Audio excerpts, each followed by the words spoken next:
अब हामी चाहिँ यहाँ बस्दा बस्दा बोर भएर अब मकै बारीमा छिरिदिनु हो होइन।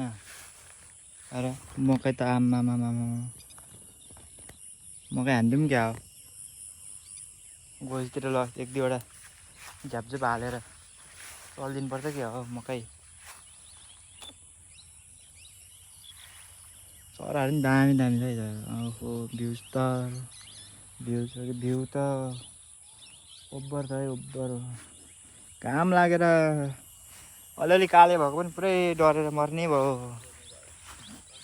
मकैबारीमा मकैबारी दोहोऱ्याम यतातिर छ है मकैबारी दोहोऱ्याम ल लाग्दिएको अब मकै नलाने गोजीमा नअट्ने रहेछ। घामले कालो हुने भयो लाग्दैन साथी अब भयो